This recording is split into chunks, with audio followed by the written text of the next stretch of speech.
Friends, good afternoon.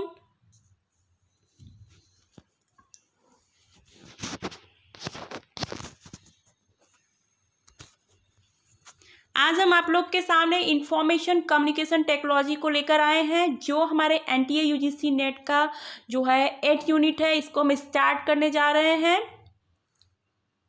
तो इसको हम जो है कि सबसे पहले हम इसको समझेंगे कि क्या होता है आईसीटी।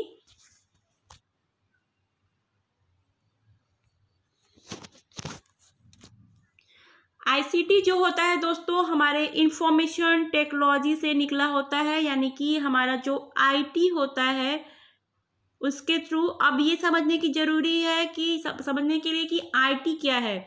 आईटी वह है दोस्तों जिससे हम डाटा को गेन करते हैं, इंफॉर्मेशन लेते हैं, सिक्योरिटी चेंजिंग जो भी शेयरिंग होता है वो सारे प्रोसेस इसी के थ्रू किया जाता है। अब बात आता है कि आईटी किसके थ्रू काम करता है दोस्तों।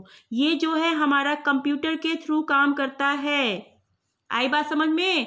तो कंप्यूटर के थ्रू करता है। तो कंप्यूटर जो है वो किस एप्लीकेशन का यूज करता है? Computer hardware and software application के थ्रू जो है संबंधित होता है, उसी के थ्रू ये किया जाता है।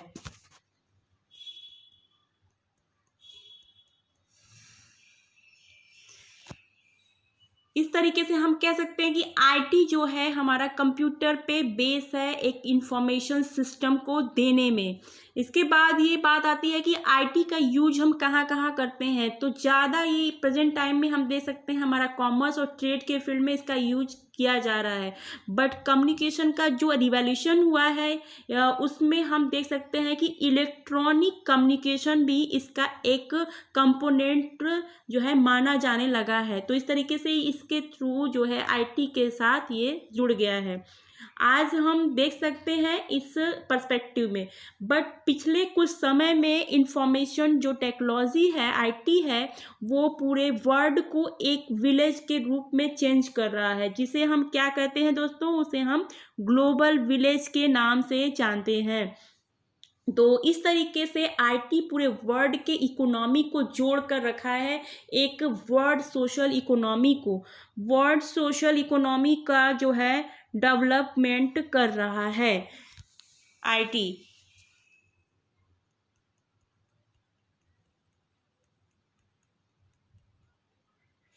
इसके बाद हम ये देख सकते हैं कि इसका यूज जो है हम दूर संचार, broadcast media, audio visual processing, transmission system, network जो आधारित चीज़ें हैं उस पर इसका यूज टेक्नोलॉजी के रूप में उस कॉन्टेक्स्ट में किया जा रहा है। अब बात आती है कि आईसीटी क्या है। आईसीटी की बात करें तो इतना तो समझ में आ गया होगा दोस्तों कि ये आईटी का एक सबसेट है, यानी उपसमुच्चय है।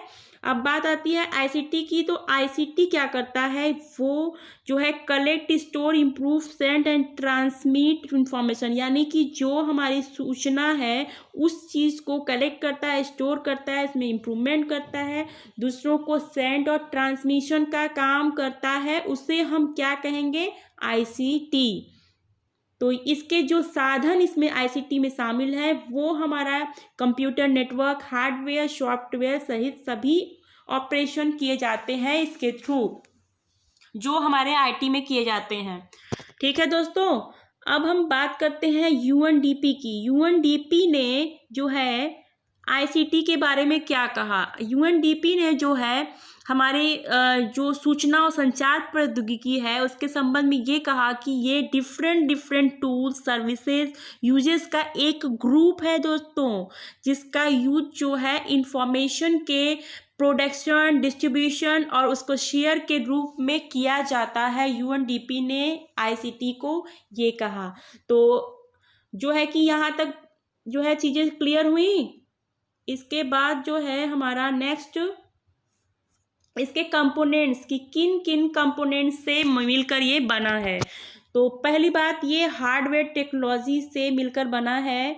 तो हार्डवेयर टेक्नोलॉजी में क्या क्या आते हैं? Micro computer, server, main frame computer, input, output and storage device, ये सारी चीज़ें हार्डवेयर में आती हैं। इस पे हम आगे आप लोग इसका जो है कि क्लास लेंगे। हमने और उसके बाद है कंप्यूटर सॉफ्टवेयर, इसमें है operating system, database management system, server business, commercial software, ये सब सॉफ्टवेयर टेक्नोलॉजी के थ्रू किया जाता है। इसके बाद नेक्स्ट है हमारा टेली कम्युनिकेशन एंड नेटवर्क, ये है हमारा medium of tele communication, network security, cryptography, processor, wireless based software इसके थ्रू किए जाते हैं। ह्यूमन रिसोर्सेज, इसमें जो है कि सिस्टम और नेटवर्क के एडमिनिस्ट्रेशन किया जाता है, एडमिन किया जाता है। तो इस तरीके से हमारे आईसीटी के इतने कंपोनेंट्स हैं। नेक्स्ट हम चलते हैं,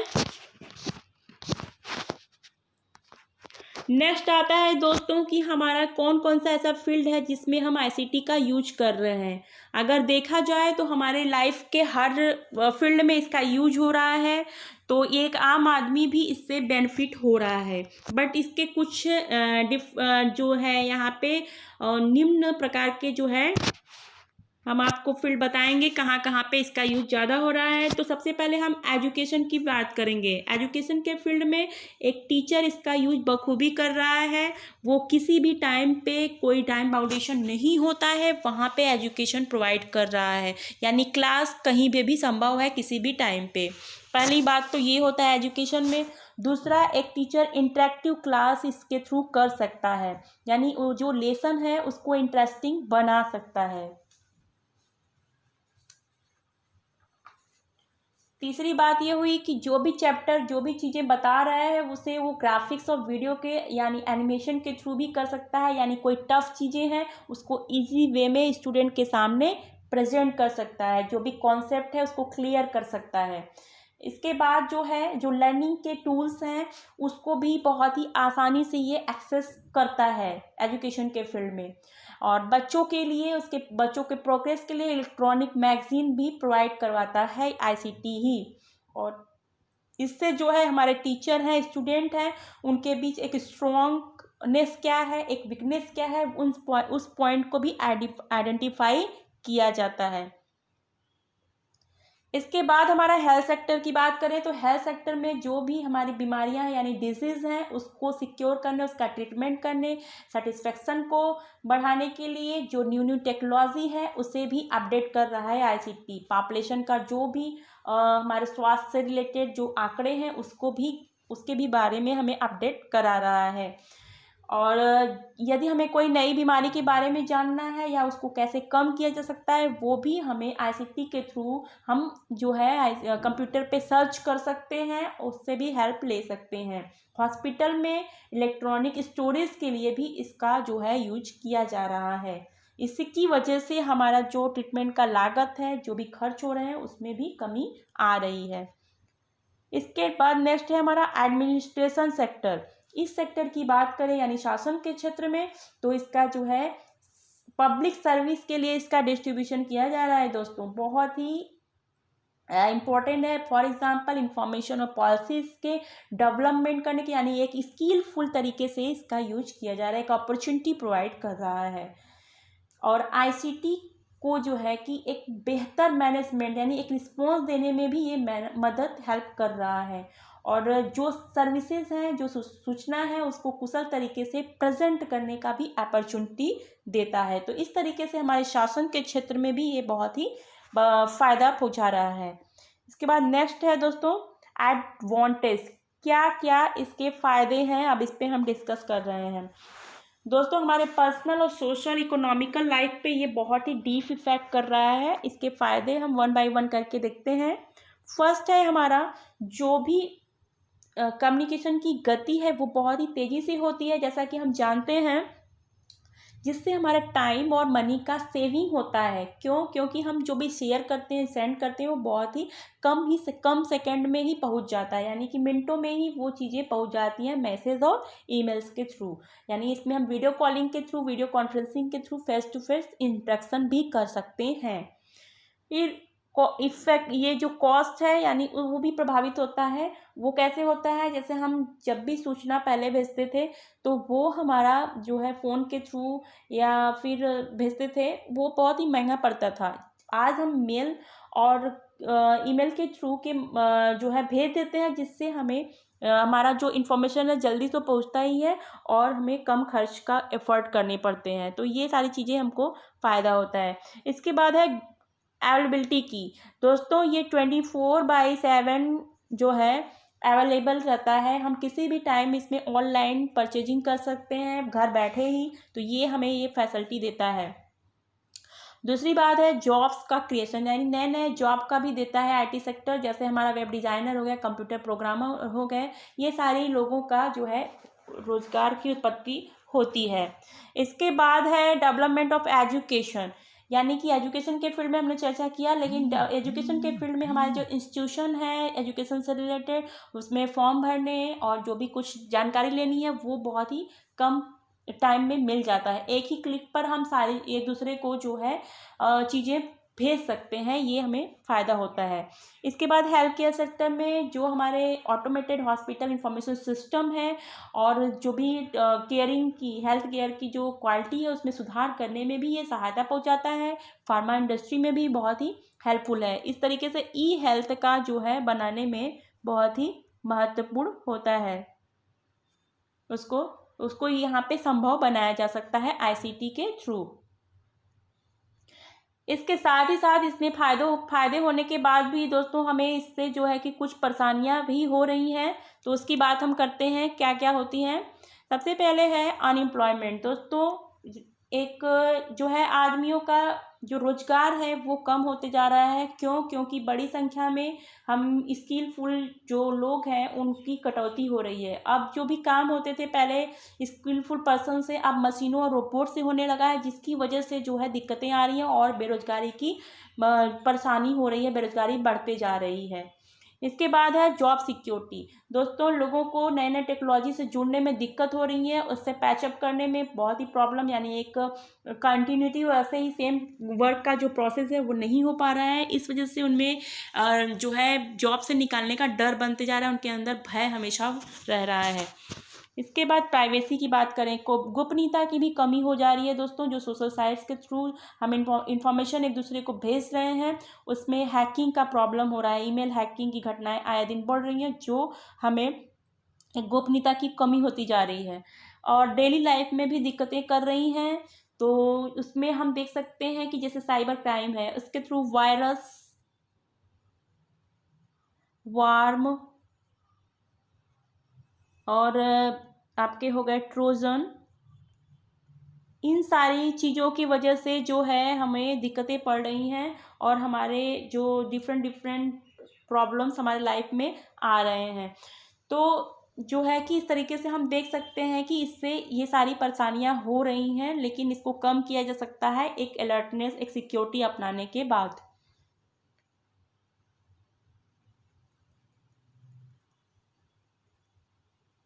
दोस्तों एक है NMEICT,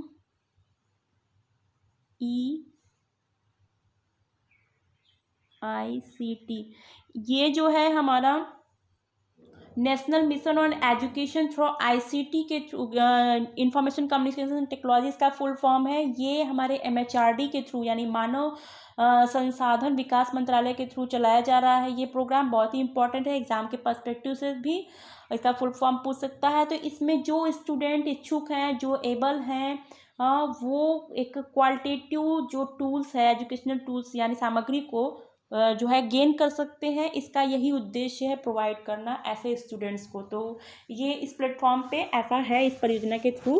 तो जो लोग इच्छुक हैं इस पे जाकर जो है ले सकते हैं अगर एबल है तो। इसके बाद दोस्तों इसकी कुछ सीमाएं हैं, कुछ चैलेंजेस है, उसकी बात करते हैं वन बाय वन करके, क्या क्या दिक्कतें आ रही हैं, क्या क्या चुनौतियों का सामना करना पड़ रहा है। दोस्तों क्या होता है कि हमारे जो इंफ्रास्ट्रक्चर का निर्माण है, ई गवर्नेंस की ओर बढ़ने की जो टेक्नोलॉजी का प्रसार है वो धीमा कर दिया है इसने। तो क्या हुआ है इसके मतलब इतने लाभ के बावजूद भी, तो इसका हम वन बाय वन करके समझते हैं। सबसे पहले हमारा जो IIT लिटरेसी की बात करते हैं और ई गवर्नेंस, इसके जागरूकता के अभाव बहुत ज़्यादा है, जिसकी वजह से ये हमें चुनौती का सामना करना पड़ रहा है। जैसे कि एक सक्सेसफुल G2C, G2G, G2B ये सारे प्रोजेक्ट्स के इम्प्लीमेंटेशन के प्रोसेस में भी कमी देखी जा रही है। दूसरी चीज़ है आईसीटी के इंफ्रास्ट्रक्चर यानी कि जो यूज कर रहे हैं वर्ड प्रोसेसिंग के उद्देश्य से ही किया जा रहा है कंप्यूटर का, और जो भी मैनेजमेंट है उसमें नई डाटा माइनिंग के उपयोग के संदर्भ में अंतर्ग्रहण किया गया मतलब कंप्यूटर का यूज किया जा रहा है।